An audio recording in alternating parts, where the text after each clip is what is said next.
Can everybody hear me back there? Yeah. Philip? All right. Okay. Thank you all for coming. It's a pleasure to have you here and to show you my artwork. One of the things, I'm always inspired by everything I see. So I'm watching movies, I'm watching TV shows like Game of Thrones. In fact, when Game of Thrones stalls out on me when I'm on the elliptical, I'm always like, ooh, that would make a good painting. So I'm thinking about cinematography. I'm thinking about all of my visits to art museums and seeing really great works of art. Philip Long, who is back there, we were just joking, and this is my version of Christina's World by Andrew Wyatt. So there are lots of artists that inspire me, and not that I want to go toe-to-toe with them, but I'm always thinking about them in the back of my mind and drawing from them some inspiration, but at the same time I want to be able to hold my own. So I'm always trying to have a dialogue, a conversation, and it's always interesting when people are like, oh, do you know this artist? And I'm like, oh yeah. So Gregory Crutzen is a contemporary photographer that sets up these somewhat David Lynch-like scenarios, like something's not quite right or something's a little awkward. I like having that tension to keep the viewer interested. So I'm always trying to give a narrative, but I don't want to give the viewer too much because I don't want to give them an easy read, and I like for a little bit of interpretation. So that's one of the things I'm always thinking about. Occasionally, like this painting right here,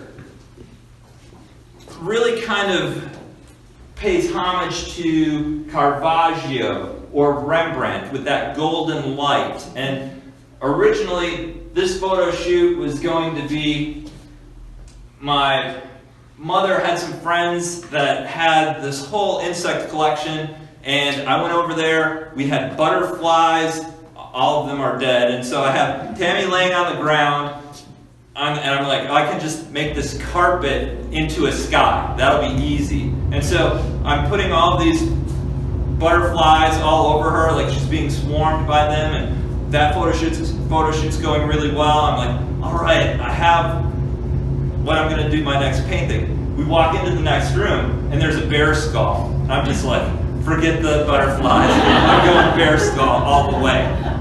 And just the light in that room, it was very much like the paintings of Rembrandt, and so instantly I was hooked. So does that answer some of those questions? I guess let me go back to movies. And as a painter, I feel like I'm at a severe disadvantage. I often ask students when I go to high schools, when was the last time you saw a movie? Was it within the last week or two? Almost everyone raises their hand. Then I ask them, when was the last time you looked at a painting or you went to a museum? Has it been within the last 2 months? And usually nobody raises their hands. So narrative works really well in film because the story moves.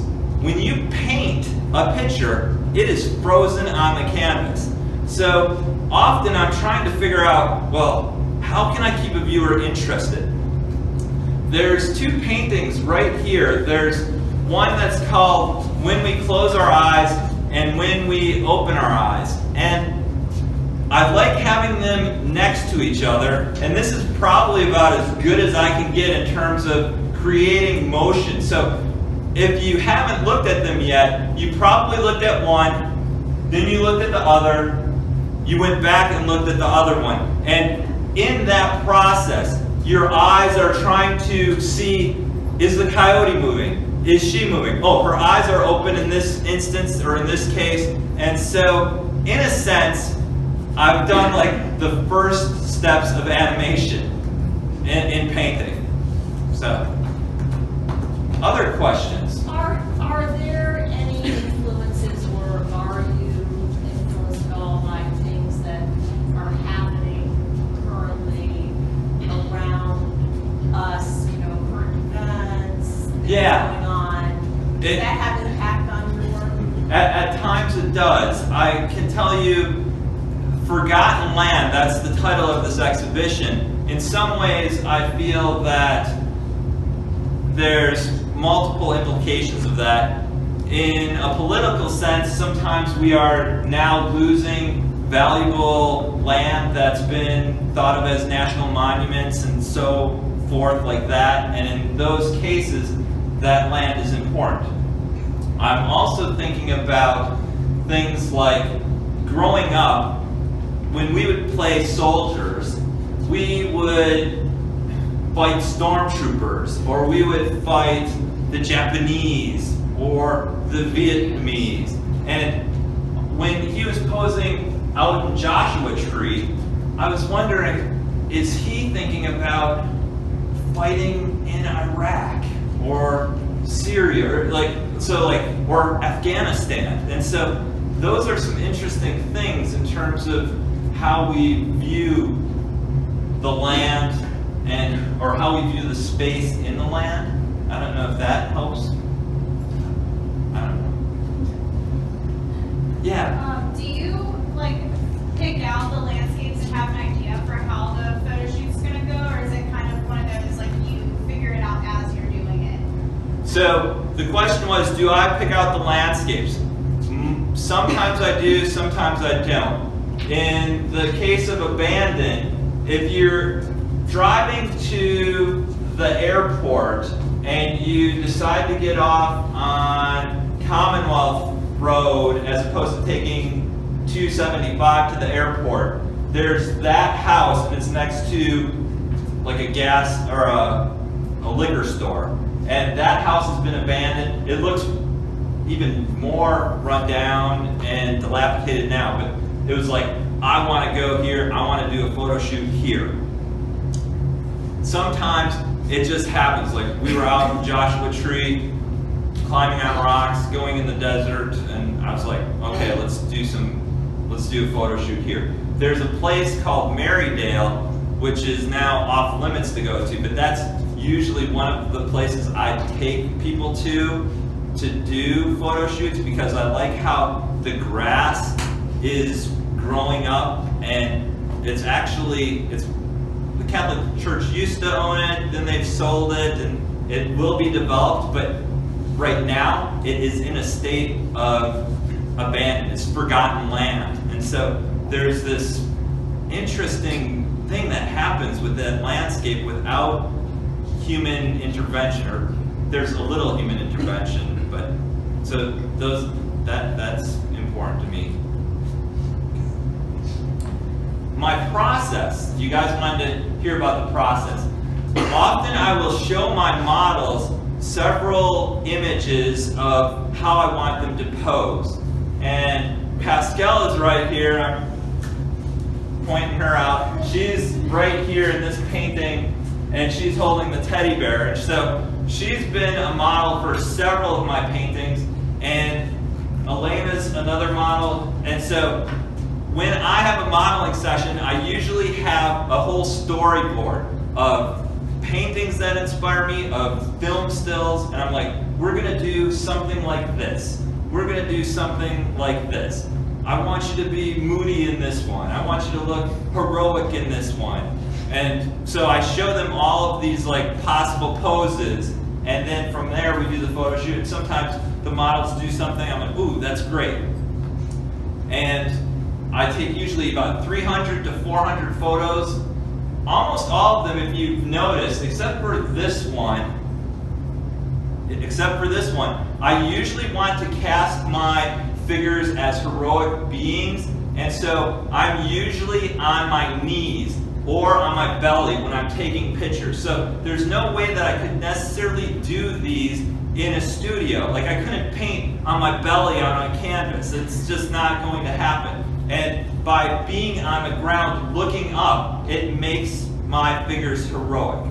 So after 300 to 400 photos, I call it down usually to about 2 or 3. I show them to people, and I try to see and sense their reactions, and it's almost like American Idol. The pool keeps getting smaller, and then sometimes, just like American Idol, the American Idol has a great career, and the person that's runner-up also has a good career, so I make 2 paintings from the photo shoot, okay? And then the paintings take a long time. I grid out my photograph, I grid out the canvas, which helps me know right where something is, and then it's a process of painting. If you look at some of the grass takes a long time to paint, it's kind of monotonous, but I've taken and I've made some tools. You know the painter Bob Ross, the guy with the big afro, Happy Trees? So years ago, I had to paint all of this grass, and I took a fan brush, which is his favorite tool. The fan brush is what you use for smoothing things out. I took a scissors, I gave it a haircut, and then it kind of looks like a hand. So with one stroke, I made 5 blades of grass. Saves a lot of time. It looks really mechanical, but then I go back in and I put in some, zigs and zags, and then it starts to look more full and makes it look like real grass. So faces, about 3 hours per face. If I get it right, if I don't, it's another 3 hours to 6 hours. Okay. One more question, and then we'll get back to the opening. Anybody? Yeah, Mark. So the pieces obviously are, the work has evolved, and the more recent pieces are, seem to be focused more on these individual figures in the landscape versus multiple figures and figures interacting. Is that something you think will continue, or do you feel that there's going to be something? Where do you feel the work is going to be going? So it goes multiple ways. If I can get one person to model for me, which is easier than 3 people, that happens. The painting that I just finished, which is about 2 weeks old, is right behind my friend Jeremy, Mark, and Neil. And it takes a whole village to make a minty painting sometimes. So Neil's my friend from the gym. He's also a contractor. He lent us a turbo heater. So it's the middle of winter, it's 20 degrees out, but right outside the frame, there's a turbo heater blowing on these ladies. And Tammy's got their coats ready to, put the coats on as soon as the photo shoot's done. And getting 3 people together to make a painting is pretty difficult. And the old masters, they'll have tons of figures in their paintings. They painted one person at a time. They didn't paint everybody at the same time. It's way too expensive. You can't pay models that you're not painting at that time. You can only paint one person at a time. But with a photograph, you can take pictures. And then usually what happens is sometimes I might Photoshop one person in or out, or change their face a little bit, because maybe one person is blinking when the other 2 people have great looks on their faces. It's like the more people you have, the harder it is. Right now I'm doing a painting in my studio, my brother's dog and myself, and like getting a dog to pose the right way doesn't happen very often. All right, thank you guys very much. Please enjoy the show.